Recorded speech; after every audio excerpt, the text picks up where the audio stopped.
Hello, and welcome to the Second Breakfast Club. Hope you're having a wonderful day and an even better breakfast. Now, today is the day. It's finally here. The Rings of Power is finally coming out. It's premiering at 9 o'clock tonight, my time. Not sure what time that'll be for you. Might be the same. I don't know. But the Rings of Power is finally coming out. So all the expectations, the anticipation of what this show is going to actually be, those questions will finally be answered. Now, amongst my friends, family, and people that I play, for example, Lord of the Rings Rise to War with, I've been vocal about my opinions on the show regarding my expectations and how I think, based off of what I've seen so far through the trailers, through their marketing interviews with cast, I think that they have severely destroyed the show and what it could have been. Now, I'm personally not going to dive deep into specific lore or specific plot points and stories that are changed, because there's a ton of other YouTube channels you can go to watch all that and honestly probably hear it a lot better from them than you will from me. Based off of the things we've seen so far with the trailers, the marketing, the cast interviews, articles that have come out about the show, it gives you, at least from my perspective, a good impression that there's going to be a lot of identity politics involved in the show, and that was the driving force behind, for example, their casting. I'll say this, and I'm not going to stay long on this topic. They've stated, and I'm referring to they as in the people involved in making the show, have stated that they want their interpretation of Middle-earth to reflect the modern world. We're choosing to tell it in these times, so we should represent it for these times. And I think it's something that really feels right for our times. But if you go to the literature, if you go to Tolkien and his works, it is very English mythology. We don't change anything, but we interpret everything. What did you say? Which is a horrible way to do a fantasy. Because fantasy is not supposed to reflect the modern world. It's supposed to reflect the fantasy world in which it's in. And the whole entire point of fantasy is to take you out of the modern world.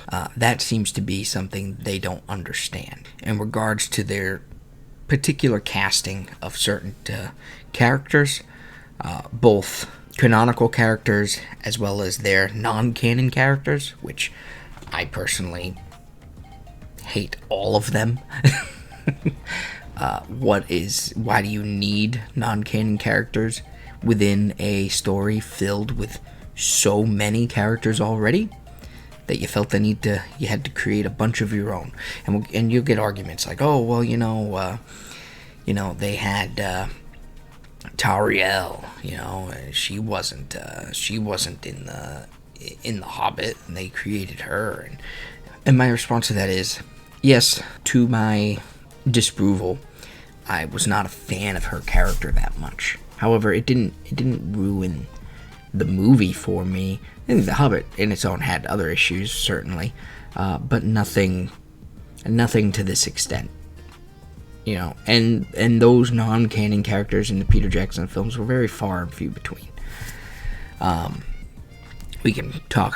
talk more about that in a little bit. Clearly, and if you've watched any of the news interviews, any of what these actors and actresses have said in their interviews, there's nothing wrong with having a diverse cast. The problem is having a diverse cast for diversity's sake. That's the problem. That in my opinion is true racism. It's affirmative action in Hollywood, essentially. And affirmative action is horrible for reasons I'm not going to get into. But if you watch these actors and actresses interviews, you can clearly tell that they were hired for diversity's sake, not because they were perfect for the role. This is necessary. This is a revolutionary moment within our time, and to be the poster child of accessibility for people of color, for women. It's not a secret. I'm the first of color, you know? So I thought also it would be beautiful to bring something that was of our people. She is the first dwarf of color. Not because they were the best person to audition. They were casted to check a box.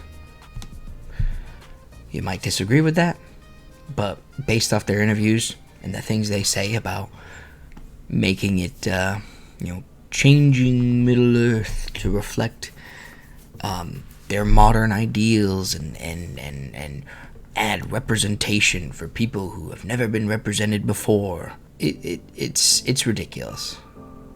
You can see right through it. And in regards to the canon characters, you have obviously the superstar, the MVP, Galadriel, basically is there to make every other character, particularly the male characters, look like absolute idiots. Giving a backseat to Elrond, Gil-galad, Isildur, Elendil. They're all gonna look like complete dumbasses compared to her. And it's not even me who said it. I might pull it up in the background here, but even this person says that Galadriel is a Mary Sue. Morfydd Clark was so happy to get the big role of Galadriel. In fact, she said she fainted when she found out. So I feel bad that I have to report that she is the worst casting choice of the show and drags the entire thing down. She makes Galadriel both an elven Mary Sue and an elven Karen who would like to speak to the manager. I can't believe it. I can't believe she's both of those horrible things. So I'm not particularly excited about that. They changed a lot of people's stories to tell and reflect something that's just not what Tolkien envisioned. I think a big issue with this show could be just that the marketing was horrible. And that whatever team they had behind that didn't know what they were doing, who they were trying to make the show appeal to, and the cast couldn't help but put their own foot in their mouth all the time. She is the first female dwarf that we have ever seen on screen. So maybe the show's fantastic and the marketing was just a major letdown, possibly. But a problem that also spawned from their horrible marketing is their attacking of the fandom. And this is something that happens with every single huge IP that gets twisted up and spit back out by Hollywood and these elitists today who want to turn everything into their own story instead of what originally made it great. And if you disagree with them, they'll accuse you of some sort of ism. Doesn't matter what points you make, doesn't matter why you're making those points. If you disagree with them on any of their identity politics, you're an ism. Racism, sexism, fascism, doesn't matter. They'll accuse you of it, and that's their way of trying to end the argument. However, as we've clearly seen, Tolkien fans are not standing down. So, by attacking the fans, they're creating this huge divide, and one that just doesn't make any sense. When they accuse you of all these different isms just for having a different opinion, in my opinion, it destroys their credibility even more. And one example of this is the amount of backlash people have gotten from giving their opinions based off of the marketing we've seen so far has been it's ridiculous. A lot of the staunch defenders, I would call them shills of Amazon and these bigwig companies that produce all this crap. One of their arguments is you can't judge something you haven't seen yet, which is a ridiculous argument. Because you can. You can absolutely judge something you have not seen. The whole don't judge a book by reading its cover is bullshit.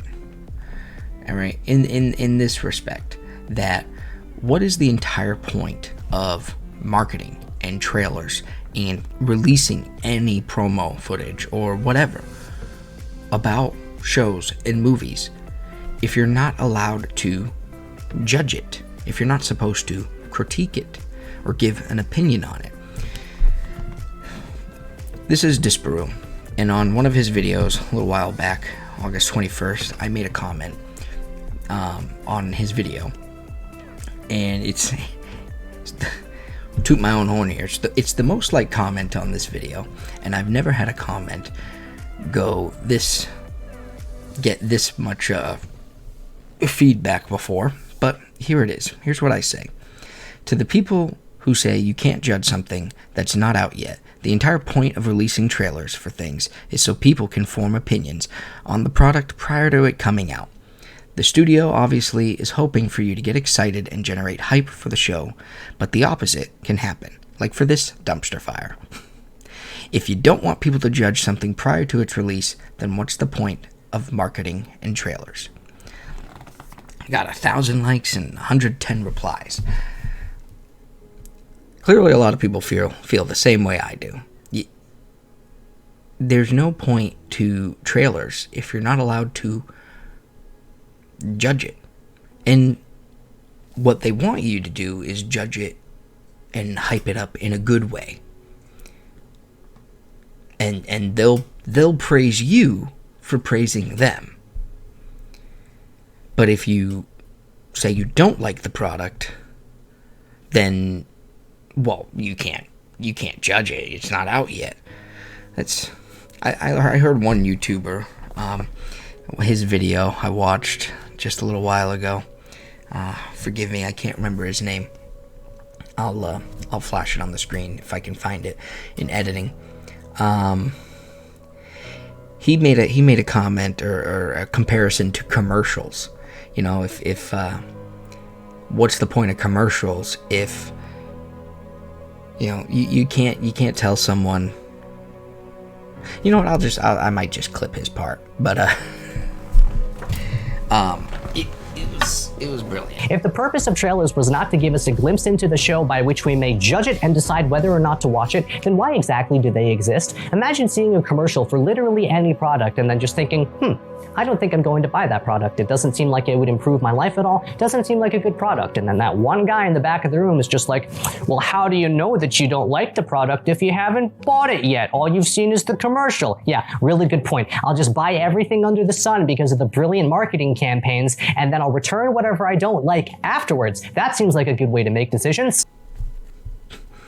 Ridiculous concept. But anyways, now Disparu clearly has a certain stance on this show as well as many others. In comparison to him, there's Nerd of the Rings. Nerd of the Rings is a channel I absolutely love. I love his content. I love how he does his videos, diving deep into the lore of everything Middle-earth and Tolkien, and he does an awesome job. He's fantastic, truly. And I watched this video of his, Rings of Power, episode 1 and 2, my first impressions, no spoilers review. And he does a fantastic job at talking about the show. And I'll be honest, things he says in here makes me feel a bit more relieved, thinking that this show is not as bad as I thought, or as I'm expecting. And I really want that to be true. I want that to be the case.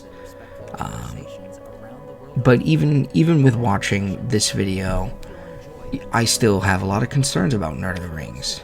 Mainly because videos like this that he does. If you follow Nerd of the Rings, he's clearly gone on all the trips that's been sponsored by Amazon for the Rings of Power. He went to the premiere, he got special access to all that stuff. And with this, he's unboxing Gil-galad's ring prop from the Rings of Power, Lord of the Rings collectibles.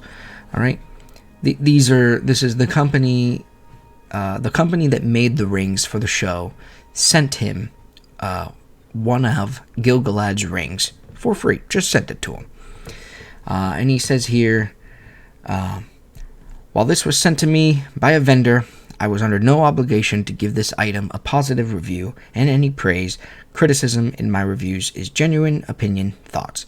If you're surprised that I really enjoy a Lord of the Rings piece of memorabilia, you shouldn't be. And that's all fine and dandy. You can enjoy this piece. The problem is the very first thing you said. While this was sent to me by a vendor. You didn't pay for this. You didn't buy it. It was just sent to you. A gift. And do you want to know what this gift potentially costs? They sent you a $325 to $3,500 ring, depending on the finish of the ring. 10 karat gold, 14, 18, 24 solid, point 925 silver with gold plate. They sent you one of these for a price ranging between $325 to $3,500. And you truly expect that that's not gonna sway your opinion? Maybe affect your integrity? I don't think so. I think that'll have a big effect. Funny comment down here was this guy, Mark, one day ago. 3 rings for the Tolkien scholars, 7 rings for the critics, 9 rings for YouTubers. You can't say that much better. Nerd of the shills. Now again, I like Nerd of the Rings channel, but I question whether or not his integrity in reviewing this product is sound, because clearly he's received plenty of benefits, gifts, unique experiences, completely free on the dime of Amazon. Now, you don't have to scroll very far or look very hard to find good reviews of Rings of Power in the last couple days when people have had the early access. All the reporters and people who, in my opinion, are pretty much bought and shills of modern day Hollywood. You don't have to go very far to find good reviews of Rings of Power or really any piece of garbage that comes out now today. But it is a little harder to find bad reviews from legitimate news sources. But I do have a couple here for you. And again, these have been covered by the other YouTubers who, again, do this content way better than I do. But I just wanted to show it in case you haven't seen it, because I do think, it's kind of funny and revealing. This here is an article by dailymail.com. It's a UK-based news source, I believe. And the author is a Christopher Stevens for the Daily Mail. Christopher Stevens' review: The Lord of the Rings, Rings of Power. No turkey, however bloated and stupid, could ever be big enough to convey the mesmerizing awfulness of Amazon's billion-dollar Tolkien epic. And if you just go on to read this review, it's rather hilarious. And what it just has to say. Lord of the Rings, Rings of Power, Amazon Prime is so staggeringly bad, it's hilarious. Everything about it is ill-judged to spectacular extreme. Honestly, this article is worth the read. I'm not going to sit here and read it. There's other YouTubers who, if you want to hear them read to you, you can. Go watch their video. But I will link this page in the description of the video if you want to check out the article yourself. Another example here, Entertainment Weekly. Lord of the Rings, The Rings of Power review. Amazon's prequel is kind of a catastrophe. There are ways to do a prequel, and The Lord of the Rings, Rings of Power does them all wrong. It takes 6 or 7 things everyone remembers from the famous movie trilogy, adds a water tank, makes nobody fun, teases mysteries that aren't mysteries, and sends the best character on a pointless detour. The latter is Uber Elf Galadriel, who spends the premiere telling people to worry about Sauron. In response, people tell her not to worry about Sauron. That's 1 hour down, 7 to go in this season. Which is the point I was making before. Galadriel is going to be made to look like Queen Bee, she knows it all, she's the best, and all the male leads are gonna be made to look like idiots standing next to her. Typical of modern day Hollywood and how they like to portray women and men. I will also link this article in the description if you care to read that as well. Now clearly we are on the amazing and lovely as ever world of Facebook, and I think there's a lot to point out on here that is absolutely just the arguments of the opposition that are, in my opinion, ridiculous. One such argument here. I'm convinced that anyone who watches the Rings of Power and says they don't like it and then defends Peter Jackson's movies is a blatant hypocrite, and this is an inconsistent position. The Rings of Power has treated Tolkien's lore no better or worse than Peter Jackson did.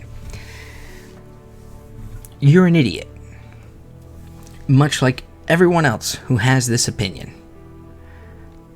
I see constant comments about how, oh, well, Peter Jackson, he wasn't faithful, he changed things.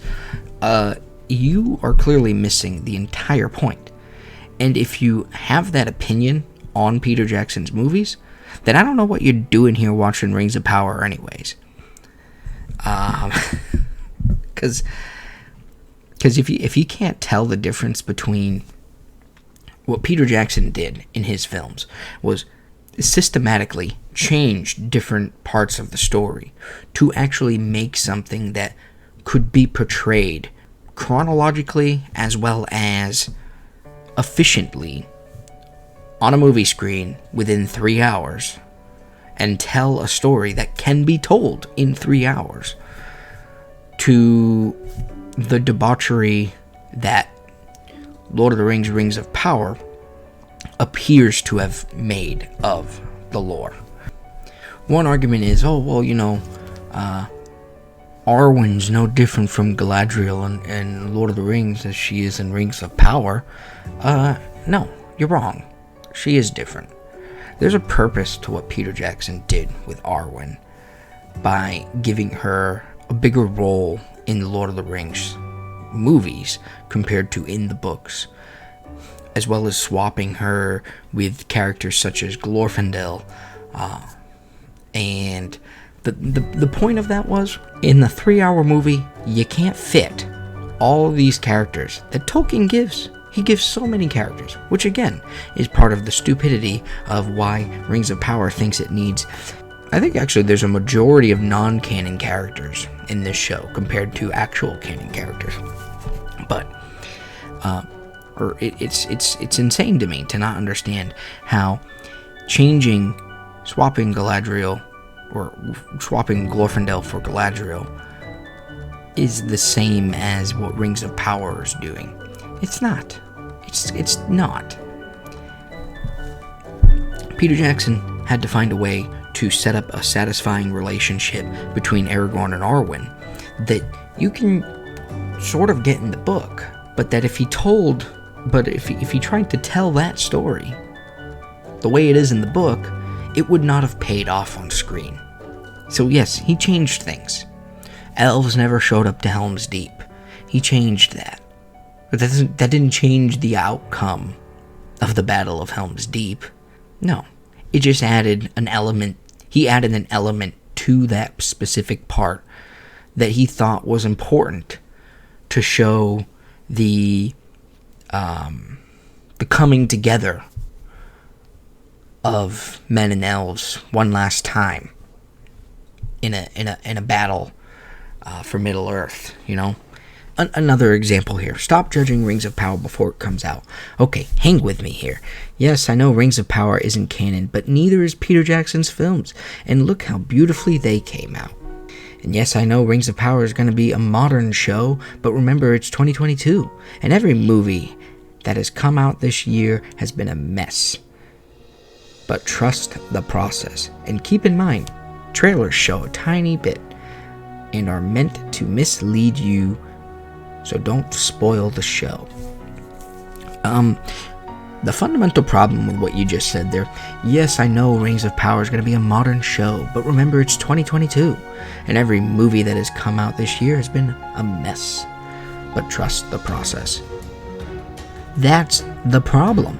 We've gotten to an era where we just accept the garbage that's thrown and peddled out to us instead of fighting back. And the second somebody starts to fight back, you get comments like this, like just roll over and take it up the ass. Because it's 2022. Another comment here. Having seen Rings of Power last night, I can confidently say that the detractors and negative commenters are absolutely wrong. The show is great. Without spoilers, Amazon has managed to capture the feel of Middle-earth, the feel we loved from the Lord of the Rings movies. It does not feel or watch like a generic fantasy series. It is very clearly Lord of the Rings. There are deviations, sure, but like PJ, and maybe even less than PJ, the deviations are subtle enough and done in a way that doesn't throw the lore. I do believe, however, that the vast majority of detractors will not change their minds about this series, almost entirely out of sheer stubbornness. This is a comment. Arondir, Disa, Muriel, Halbrand should simply not exist. I agree. Muriel's the only real character here, and she's not even portrayed properly. She's portrayed as a queen of Numenor, when she was not. So, bullshit. And the only reason they portray her as a queen here is because power to the women. And they gotta have cool scenes with Galadriel and Muriel leading armies. Just another example of somebody comparing Amazon's work to Peter Jackson, saying that Peter Jackson made more changes. Again, whatever Peter Jackson's changes that he made were, the difference here is his changes were to tell a good story that could be portrayed on film within 3 hours. Or in total, 9 hours plus, if you count all 3 movies. And then even more if you want to count The Hobbits. His changes were to tell those stories as faithfully as he could, but within the constraints of film. Where Amazon's Rings of Power changes aren't due to constraints. They're due to their identity politics. We are both activists off screen. We have a deep-rooted connection to wanting to make the world a better, more equitable place, and to serve our communities. Especially those fans that look like us. Yeah. That's the difference. They're due to their own political views of the way they think the modern world and Tolkien's work should fit in it. That's the problem. Now, I hope you're right. I do hope I watch this show and it's fantastic. I want to believe that it's going to be good. And I want to sit down in a few hours, watch the show for the first time, and be blown away. I took the night off from work just to watch this show. So, I am looking forward to this. I want to be wrong. I want to enjoy it. But at the same time, if modern television and movies has told me anything, from examples like She-Hulk and just the Marvel catastrophe that is the current MCU, or MCU, as some like to call it, the debauchery that was of Star Wars with the Mary Sue Ray and all that crap. Heck, with shit that's been put out just of other series. Halo, Wheel of Time, which I never read Wheel of Time, so I don't know what it's supposed to be like, but based off of what everybody says, it's crap, and the show sucked too, so I have nothing to compare it to other than watching the show, and the show is terrible. But this is what Hollywood does. They take fantastic IPs and produce crap. Movies like Ghostbusters with Melissa McCarthy, whenever that came out, 2016 or whatever.